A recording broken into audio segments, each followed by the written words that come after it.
Now on the APEC VIP hotline, cutting-edge training for the serious athlete, apecgo.com. Joining us right now from the texasfootball.com and Dave Campbell's Texas Football, the managing editor, Travis Stewart. How you doing, Travis? I'm wonderful, Bryan. How are you? Doing very well. Great to talk to you again this week. First of all, I want to get your impressions on the Casey Paul situation. He pulls out of school to enter drug alcohol rehab. First of all, your thoughts on just the whole situation there. Yeah, I mean, there's really two different things worth discussing here. One specific to Casey, one specific to TCU. As far as it goes relative to Casey, it is a good thing and probably the best thing that could have happened to him. You know, you never think getting pulled over by the cops at 1 or 2 in the morning, blowing twice the legal limit will be good for you. But in this case, it may have saved his life in the long run. Right. Who knows? I mean, the rehab center that he's going to for 30 to 60 days could end up doing absolutely nothing for him. But at least now everyone can know that they tried, and he tried, I think. And this could end up being a big life change for him, which I think he needs.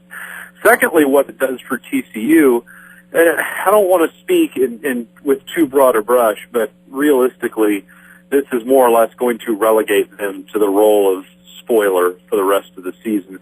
If maybe you just lose Paha, it's one thing, but they've lost 5 offensive linemen now for various reasons, 4 of which were from the 2 deep, and at least 2 of which would have been starters.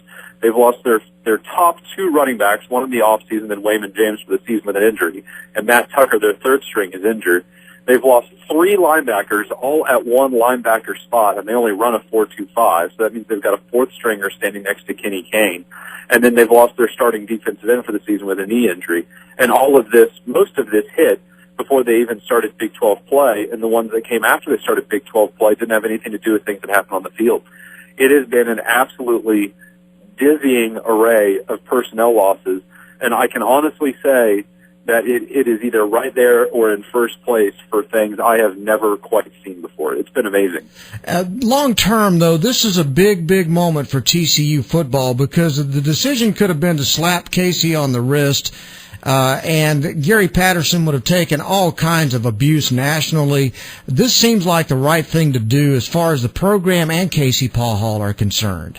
Yeah, this was really the only option available to them.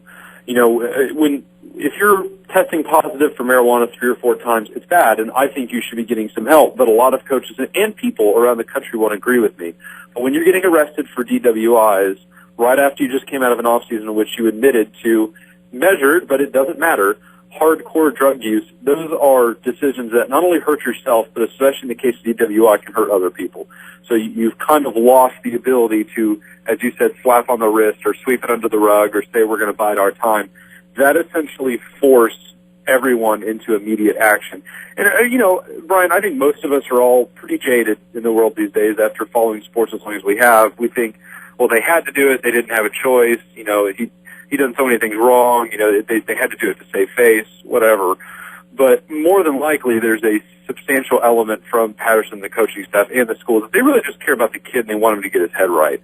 And they're afraid that if they didn't do something like this, then he was going to make a mistake that he was not going to be able to come back from. Okay, good enough. We'll move on from that. I want to get your impressions on West Virginia's win over Texas in Austin. You know, I think I took a slightly different take than most people did. I actually really didn't think the Texas defense played that poorly until the 4th quarter when they more or less ran out of gas and they were kind of giving the run game to West Virginia, and West Virginia really put their foot to the pedal in the ground game in the 4th quarter and kind of ran away with that one a little bit, no pun intended. But I thought that Texas showed everything that we thought they would, that they would be able to get to the passer, force some turnovers, especially fumbles, obviously, from Geno Smith, and do enough to win. They just made one crucial mistake. They turned it over at the end, which you cannot do to West Virginia. You can't give them an extra possession because they're not really that good defensively, so you can't give them a freebie. But I think it showed that West Virginia is good enough to beat anybody, and when I say anybody, I mean in the country. But I don't think anyone really believes they will, and I kind of put myself in that genre as well. That I think they are more than talented enough to go 10-2 at 11-1, but it's hard to imagine them going 12-0. I just can't see it, and I don't know where the loss will come somewhere in the season, but I always suspected West Virginia would lose once in Big 12 play, and I still do. Okay. I was going to ask you about that because obviously, first of all, how good do you think Texas is now based on what you've seen up to this point, including the West Virginia team?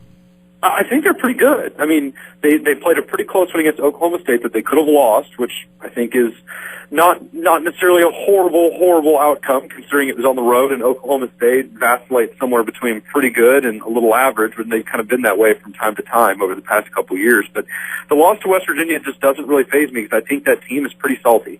And I think they're pretty much going to do that offensively to everyone. You know, they had an off day against, I think it was Maryland early in the season, but in my personal opinion, if you go back through the past 5, 6, 7, 8 years, the best offenses in the country, everyone has an off game. No one is brilliant offensively every week. And I kind of look at that Maryland game as the outlier and the Texas game as the norm for what West Virginia will do to people offensively. And as far as Texas goes, once they get Jordan Hicks back in the lineup, their linebacker, that will shore up a little bit of their defense. Condre Diggs is playing brilliantly. Kenny Vaccaro is playing pretty well at safety. That should be good enough to get the secondary locked in. And once you have those two elements in place, the front four with those two awesome defensive ends will take care of themselves. And right now, believe it or not, I don't think anyone thought we'd be saying this at this point in the season, the offense you don't have to worry about for Texas right now. They look set. Now it's just getting the defense to the point where they're playing at their full potential. And now, of course, Texas plays Oklahoma this weekend. You have a beat on just how good Oklahoma is right now? We're getting closer. I think their pretty substantial thumping of Texas Tech, and it was a thumping of Texas Tech, shows that they are better than we thought this time a week ago.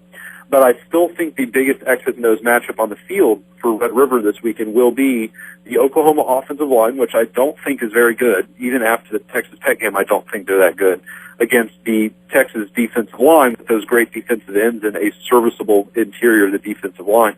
Whoever controls the trenches in that specific aspect, Oklahoma offensive line, Texas defensive line, is probably going to win that game. Because Oklahoma's not a great run team. They got better a little bit recently, but they're not a great run team.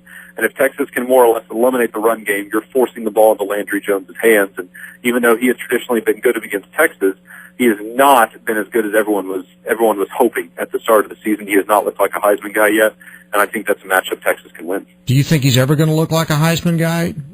Well, he's more or less run out of time, right? Yep. I mean, he would have to have an incredible close to the season. Oklahoma would more or less have to go unbeaten from here on out. They've already got a loss, which is very difficult to rebound from in both the BCS standings and in the Heisman race.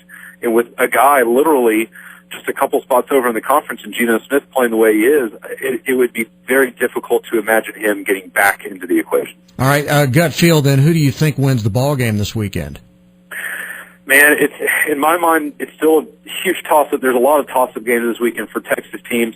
I'm actually leaning a little bit towards Texas right now, but in the end, I think I'll take Texas. I'll be bold. I'll take Texas and say they'll win this week.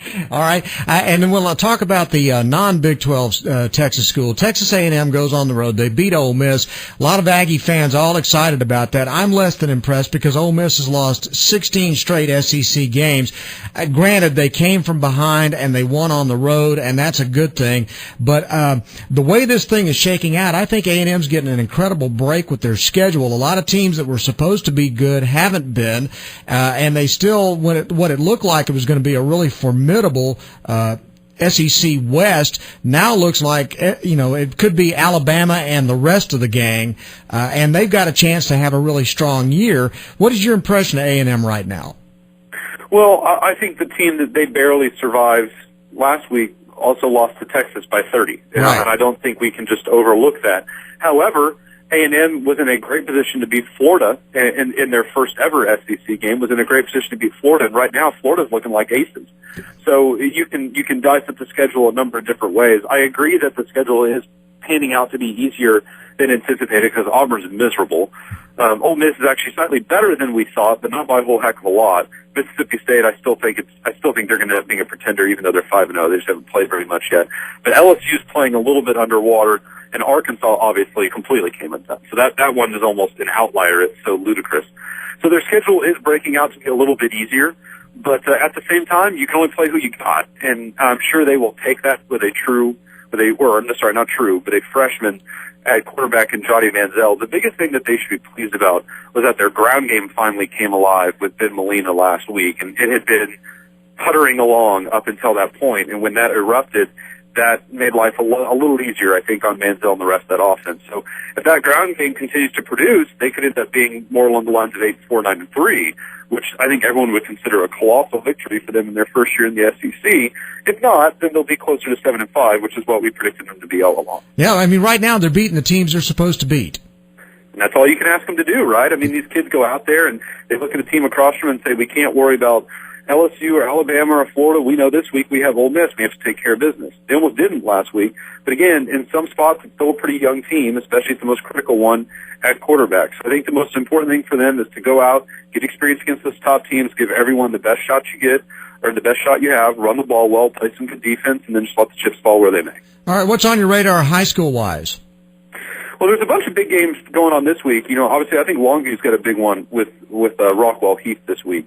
And because Rockwell Heath is a better Dallas area team, a good offense, and Longview has been Jekyll and hiding its way through the season so far, at times looking great and at times looking greatly confused.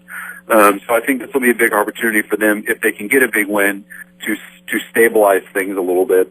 I'm also looking for some kind of a rebound for Tyler Lee because, and I know it's their first year under head coach Daryl Piskey, and I think he's got a bright future there, but it just seems like that program, Bryan, they just can't get any traction. It seems like every time they take a step forward, they end up taking 2 steps backward. And for a big school with a lot of great history there, I'm just befuddled as to how it's having a hard time really digging its feet in and starting to move forward into the future for them. It's just confusing to me. Well, we talked to him last week, and one of the things I think he's having to kind of change the culture right now. He was quoted, and we asked him about it because he had talked about after a particular loss 2 weeks ago, he felt like some of his team was selfish, and he had called him out on it, and he told them before he talked to the media about it, and he made no bones about it. He says, you know, we're going to do the things we're going to do, and we're going to play kids where we think they ought to play, and you know, if you can't accept that, then you need to move on. But I think he's having to kind of adjust the culture and the mindset just a bit right now. And then once he gets that into play, then maybe he can get this thing turned around. But right now, I think there's some of that's going on right now that he's got to clean up. Well, and I mean, he came from the small school ranks where, I mean, a coach runs a lot of things in his program, and I think kids move around a lot, and in small school ranks, a lot of times kids have to be unselfish because they have to pretty much do everything. Mm-hmm. When you get up to a 4A, 5A culture, kids think, well, I'm a corner, and that's all I do is that I play corner. Well, no, we also are going to need you to slide over to safety, and if you can play wide receiver because this kid's twisted his knee, then we're going to need you to play wide receiver, and we're just going to need you to do it, okay? Yeah. And I think that's sometimes a shift, not only for coaches, but for kids, too. And so once he gets that, as you said, that culture that he's talking about, once he can get that implemented, I think that'll be good for them, obviously, in the future. All right, what's going on with TexasFootball.com? Where are you going to be this week? We're actually, where are we going? We're going down to Houston in the western edge of the Piney Woods for Brenham at Montgomery, which has been the de facto district title game in that district for some time, and it should be again this year. Both those teams undefeated in district, and this is probably the toughest game on the schedule left for both of them. So looking forward for that one. I think most people would pick Brenham, but Montgomery has always been a sneaky home team. Looking forward to it. Good deal. Hey, Travis, thanks very much for coming on with us every week. We really appreciate it and love talking to you. Yep. See you next time. Travis Stewart, the managing editor of Dave Campbell's Texas Football and TexasFootball.com on Bryan Houston Sports Radio Live on 99.3 Talk FM. Good stuff, buddy. Appreciate it. Thanks, man. We'll see you next